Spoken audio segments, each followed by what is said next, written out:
Good morning children, welcoming you all. So, in last class, we stopped our class by saying about the alveoli, that is the gaseous exchange that took place in the alveoli. In the first class, we discussed about the respiratory system, its parts and functions, and we discussed about the pathway of air. We reached alveoli where the gaseous exchange took place. So, I already told in the last class that pathway, it doesn't stop there itself. Okay, alveoli, the gaseous exchange took place, that is oxygen reaches the cells. Oxygen has to be reached to the cells. Gaseous exchange took place in the alveoli, but from there, that oxygen has to reach to the cells. So in today's class, we will be discussing about the next phase of that journey. So children, I will show you a picture. You have to observe it closely. Can you see the picture? What can you see? Did you observe two hands? That is, what is the difference between that two hands? Yes, one hand was very pale and the other hand was reddish. Did you observe that difference? Yes, you can see that difference, isn't it children? One hand was very pale in color, but the other was reddish in color.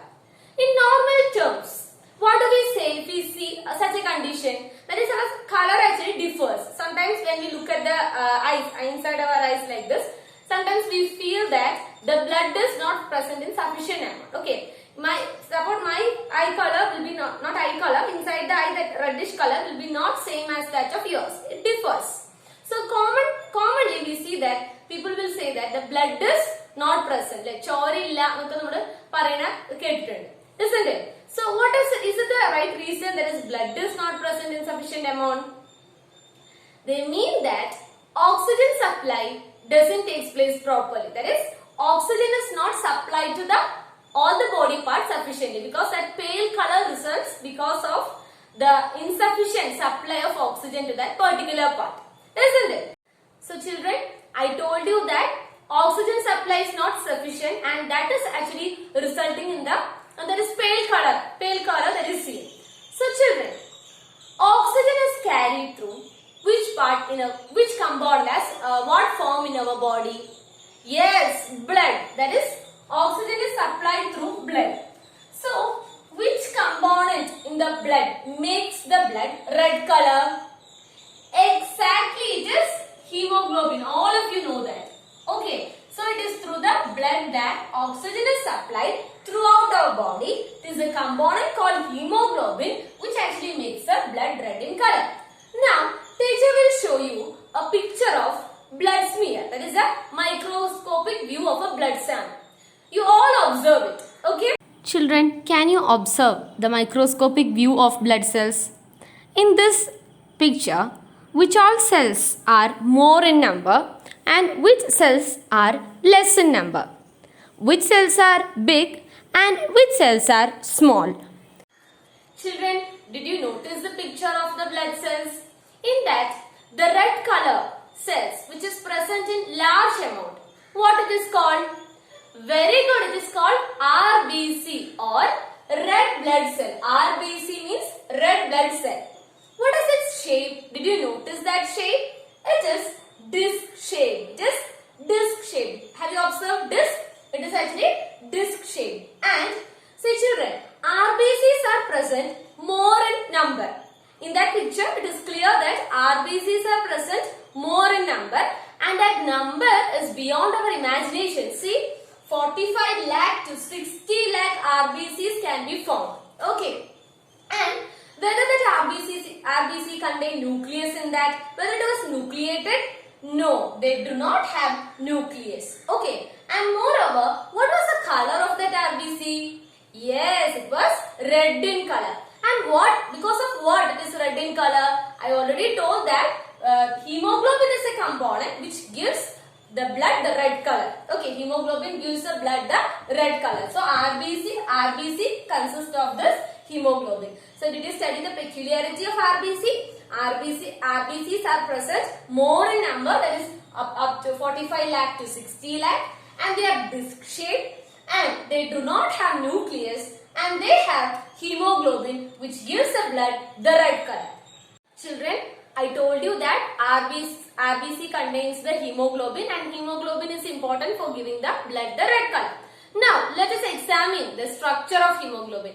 Can you see the structure of hemoglobin? You may be confused why there is so many crowded chains and all. No. So, teacher will say that hemoglobin comprises of 4 globulin chains. Teacher have marked it in different color for easy understanding. One is in blue color, another is orange, green and yellow. Can you observe it, children? That is, the hemoglobin is consisting of 4 globulin chains. And in between, you may be wondered why I have marked this red color. This is a heme group. Hemoglobin means it consists of the heme group. And this heme consists of what? Iron. Okay? That is, 4 globulin chains are there. Along with that, there is 4 heme groups. In this 4 heme group, what it consists of? Iron. So, this is the structure of hemoglobin. So, you know that this heme group is not present simply. It has a function. It is in this site that an oxygen molecule will come and bind in this heme group, in the ion present in the heme group. So, a single hemoglobin molecule can carry 4 oxygen. Did you understand the concept? That is, 4 heme groups are present in this one hemoglobin molecule. 4 globulin chains are also there. So, 4 oxygen will come and bind. 1 oxygen will bind here, 1 oxygen will bind here, 1 oxygen will bind, another oxygen will bind. So, a single hemoglobin molecule can carry 4 oxygen atoms. Okay, children? So, children, we discussed about RBCs and RBC consisting of the hemoglobin. Now, we have to talk about WBC. Those cells which is blue colored cells which are present in there is less amount, that is WBC or white blood cells. This white blood cells, you can see that it is nucleated. We told that RBCs are non-nucleated, but here it consists of nucleus. They are lesser in number. You can see from that blood smear that this WBC are present in lesser amount comparing to that of the RBC. Moreover, they are larger in size. Haven't you observed the difference in their size, number, color and everything? It is not red in color and it is larger as compared to that of the RBC. They are lesser in number and they are nucleated cells. Okay. So, WBC actually provides, it is responsible for providing immunity to the cells. Okay. Children, now let us see how does this RBC carry this oxygen into the cells in presence of this hemoglobin, because we already told that RBC is consisting of this hemoglobin and it is in this hemoglobin that oxygen binding takes place, and this has to be given to the, or it has to be transported to the cells. So let us see that. So before that, you have to know certain numerical relationships. That is, children, I already told you that hemoglobin is consisting of 4 globulin chains and inside that is 4 heme groups are present. So, single hemoglobin molecule can carry 4 oxygen atoms. Okay, keep in mind, single hemoglobin molecule, 4 oxygen atoms. Similarly, one RBC, that is RBC consists of hemoglobin. The single RBC can carry 300 million hemoglobin. Just imagine how the large the number is. That is, ഒരു RBCക്ക് 300 million ഹീമോഗ്ലോബിനെ carry ചെയ്യാൻ പറ്റും. ഒരു haemoglobin ആണെങ്കിലോ 4 oxygen ആറ്റത്തിന് at a time bind ചെയ്യാനും പറ്റും. So A single RBCക്ക് എത്ര oxygen ആറ്റംസിനെയാണ് carry ചെയ്യാൻ പറ്റുന്നത്? 12, right? 12 and write 1, 2, 3, 4, 5, 6, 7, 8 zeros. That much big number of hemoglobin this RBC can carry. Sorry, that much million oxygen atoms this RBC can take. That is, once more teacher will say you. I already told that എല്ലാവർക്കും doubt ഇല്ലല്ലോ, ഒരു ഹീമോഗ്ലോബിനില് 4 oxygen at a time ഒറ്റ haemoglobin മോളിക്യൂളില് ഹീമോഗ്ലോബിനില് 4 oxygen ആറ്റത്തിന് bind ചെയ്യാൻ പറ്റും. ഒരു RBCക്ക് ആണെങ്കിലോ 300 million ഹീമോഗ്ലോബിനാണ് ഉള്ളത്. ഒരു RBCയിൽ 300 മില്യൺ ഹീമോഗ്ലോബിൻ ആണ് ഉള്ളത്. പക്ഷെ ഒരു ഹീമോഗ്ലോബിനിലോ 4 ഓക്സിജൻ ആറ്റം ഉണ്ട്. അങ്ങനെയാണെങ്കിൽ ഒരു RBCയില് ഇത് ചെയ്യാം 300 million into 4, which means that 12, right? 12 and 80, that much million oxygen atoms ഒരു RBCക്ക് carry ചെയ്യാൻ പറ്റും. See, just imagine how increased or how increased in number this RBC can carry this oxygen atoms. എത്ര oxygen atomത്തിനെയാണ് ഒരു single RBC ക്ക് carry ചെയ്യാൻ പറ്റുകയാണ്. It is beyond our imagination. This number is beyond our imagination. അപ്പോൾ ഒരു RBC ന്റെ ഒരു value നിങ്ങൾ ആലോചിച്ച് നോക്കുക.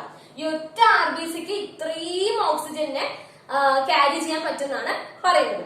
Now let us move on. So children, are you ready to go to a trip?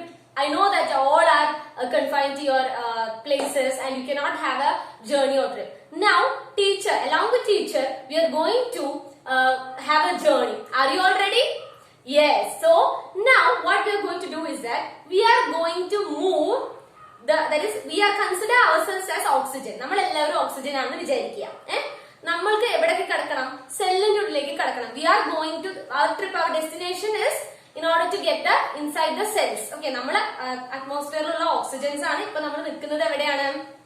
We are all standing in where? In the alveoli. After the gaseous exchange, we are standing there and we have to enter into the cells. നമുക്ക് സെൽസിന്റെ ഉള്ളിലോട്ട് പോകണം. നമ്മളിപ്പോ ഇരിക്കുന്ന സ്ഥലം ഇപ്പൊ ആൽവിയോല ആണെന്ന് വിചാരിക്കാം. നമ്മൾക്ക് സെൽസിന്റെ ഉള്ളിലോട്ട് പോകണം. So we are planning to go for a trip or a journey. So consider ourselves, everyone, including teacher and you, all are whom? Oxygen. Now we are going for a trip inside the cells. So ആരാണ് നമ്മളെ കൊണ്ടുപോകുന്നത്? നമ്മൾ trip പോകുമ്പോൾ നമ്മൾ എന്തിലാ പോവാ? Transport എങ്ങനെയാണ്? Bus, any vehicle? No. So that vehicle is whom? This RBC consisting of the hemoglobin. അപ്പൊ നമ്മൾ പോകുന്ന ട്രാൻസ്പോർട്ട് എങ്ങനെയാണ്? RBC അല്ലെങ്കിൽ ഹീമോഗ്ലോബിൻ ആണ്. See, we all are oxygen. നമ്മൾ എല്ലാവരും എന്താണ്? ഓക്സിജൻ ആണ്. നമുക്ക് എവിടെ എത്തണം? നമ്മുടെ ഡെസ്റ്റിനേഷൻ എന്ന് പറയുന്നത് we are going inside the cells. And the transport is what? Through RBC. Okay, this RBC is consisting of the hemoglobin and in the presence of this hemoglobin we are going to journey to the cells. So are you all ready? So are you ready for that journey? Children, I have bought you this. Can you observe what is this? This building blocks that is used for playing by the kids, but teacher have not bought here for better understanding. So this is our bus. I already told you that our transport or the bus is what? You have to compare. Do not write for exams like bus and all. Okay. This is for just easier understanding. This is our mode of transport through which we are going. നമ്മൾ പോവാൻ ജേർണിക്ക് പോവാനുള്ള mode of transport. നമ്മുടെ bus ആണ് ഇത്. ആരാണ്? Who is this? RBC consisting of hemoglobin. So this is a hemoglobin. Okay. We are ready for going to the journey. Consider ourselves to be the oxygen. This is the oxygen. This is the hemoglobin. Now we are entering to the bus. നമ്മളിപ്പോ ബസ്സിൽ കയറാൻ പോവാണ്. So one oxygen binds, another one I binded, and your class, each one, everyone is getting inside the bus. Binds, again bind. Okay. So all this blue colored is what? Ourselves, we are oxygen. What is this green colored? This is the bus through which we are traveling. This is a hemoglobin. So this blue and green, this combination now, this oxygen has binded. Okay, this form is called what? There is a oxygen binded with the hemoglobin to form what? Yes, it is oxyhemoglobin. What it is called now? Hemoglobin no longer exists. It is oxyhemoglobin. Okay. ഇപ്പൊ haemoglobin ഒറ്റയ്ക്കല്ല, ഹീമോഗ്ലോബിലൂടെ ആരുണ്ട്? Oxygens ഉണ്ട്. So oxygen binded with the hemoglobin to form oxyhemoglobin. Okay, now we are having our journey. We are moving through the blood like this. We are moving through the journey through the blood. So children, we have to reach inside the cell. So whether this is directly we can enter into the blood, നമുക്ക് direct ആയിട്ട് നമുക്ക് ഇങ്ങനെ പോവാൻ ഉള്ളിലേക്ക് സെല്ലിന്റെ ഉള്ളിലേക്ക് പോകാൻ പറ്റുമോ? Is it possible? Have you thought about that? So there is a person called tissue fluid. ആരാണുള്ളത്? There is a person called tissue fluid. Okay. So through this tissue fluid we have to pass. This oxyhemoglobin pass through the tissue fluid. Okay, and after passing the tissue fluid we reach the cell, and from the cell the oxygen enters the cell. Appo oxygen and hemoglobin ulla composition poite oxygen actually detaches and it becomes free. Now hemoglobin becomes free. Oxygen okku kodutittu cellilekku kodutittu now this hemoglobin return back to its position. Is it clear for you children? That is, first of all, what happens? The hemoglobin was RBC along with the hemoglobin was ready. From that, oxygen actually binded to form what? Oxygen binds with the hemoglobin to form what? Oxyhemoglobin. It actually travels and it reaches the tissue fluid. Tissue fluid lode kadannittu evidekku poi cellilekku poi cellilekku ettiya udane thanne this oxygen actually becomes free. Hemoglobin becomes free. The oxygen enters the cells. Oxygen enters the cells and this hemoglobin is free. It returns back to its position. Is it clear for you?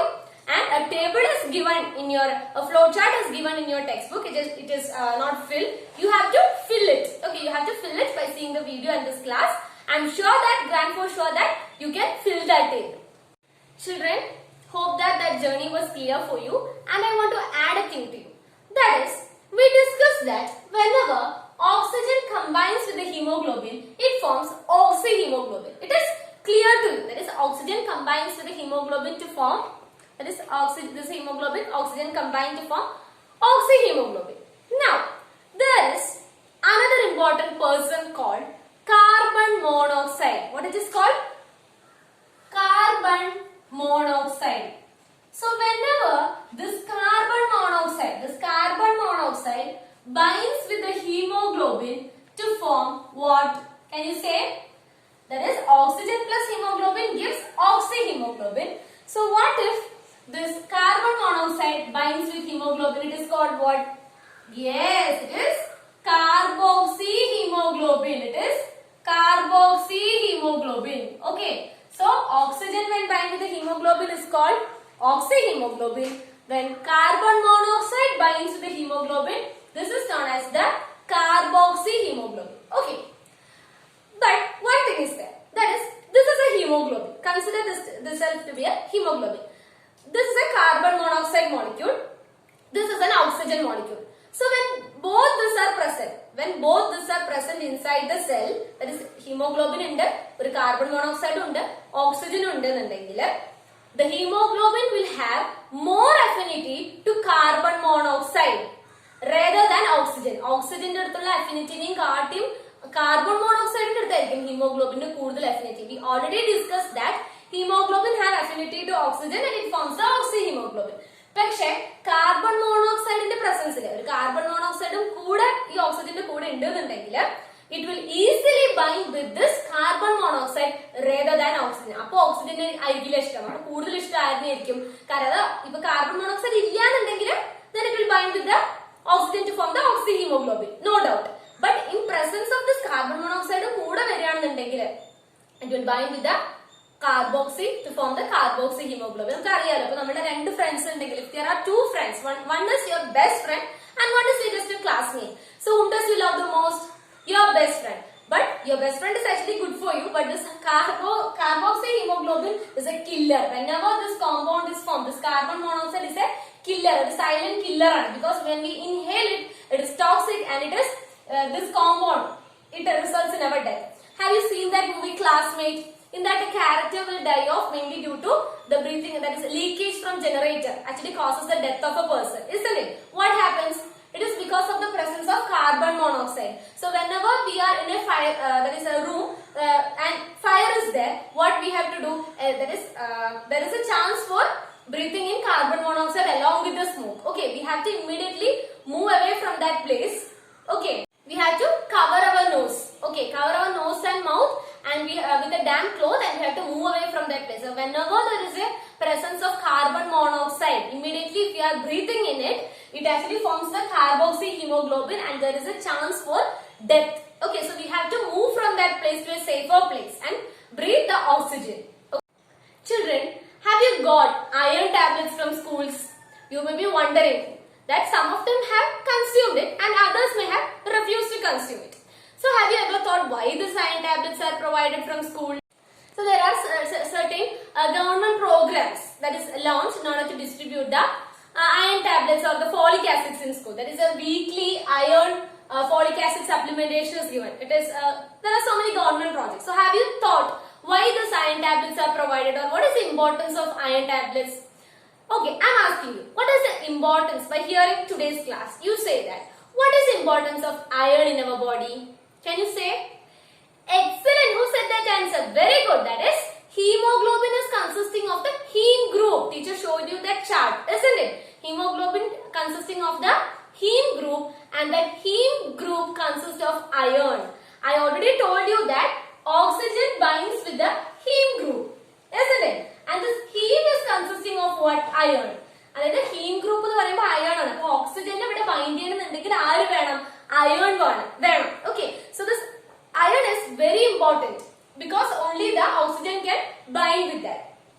So children, our hemoglobin actually varies from people, that is from man to woman. That is, for man in 100 ml of blood, that is 15 gram should be present, and in case of the female, that is in woman, it is lesser, that is 13 gram per 100 ml. We have to check the hemoglobin. നമ്മൾ ഇടയ്ക്ക് ഹീമോഗ്ലോബിന്റെ count നോക്കുന്നത് നല്ലതായിരിക്കും, so that we can improve our diet and all. We have to consume the iron rich food. Iron rich, we have to take, our diet should consist of iron. Then only hemoglobin will be present in sufficient amount and enough oxygen supply will be supplied to our body. So that is the importance of iron in our body, and that's why iron tablets are supplied in the school. And in order to be strong and for proper oxygen supply throughout our body, we need what? Hemoglobin have to be present in sufficient amount. RBC have to be there. Moreover, iron should also be there. So do you know about a condition or a disease known as anemia? Have you heard? Anemia is a condition where the hemoglobin level is much that is lower. Okay, there is an absence or near there is reduction in the amount of the hemoglobin results in a condition known as anemia. We feel anemic whenever we there is nammude step kerranundengil we feel tired. Completely our body will be getting exhausted and we will feel tiresome due to the lack of hemoglobin in our blood. So children, whenever you are consuming, you have to consume a balanced diet. That you know, whenever we are consuming a diet, it should be rich in iron content. Iron content. That's why we are asking you to that is having the pomegranate, dates and all. Why? In order to intake more iron and not to be free from anemia. And that's why there is this WIFS and all. They are that is as part of that, the iron tablets are actually distributed in the school. Children, so in today's class we discussed about a journey. That is, last class we stopped from the end alveoli, that is in the gaseous exchange. In today's class we discussed the continuation of that journey, that is the oxygen into the cells. Okay, so for that we discussed about the blood cells, about the structure of hemoglobin and about that journey, and you know about the carbon monoxide and the importance of iron in our diets and consuming iron tablets. So now we have reached the oxygen have reached the cells. But this journey doesn't stop here. It is a continuous journey. So for the time being, we will be concluding, winding up the class today. You have to go through the textbook and you have to analyze the content that is given. And further, this journey will be discussed in the following class. So hope you have understood the class. Thank you, children.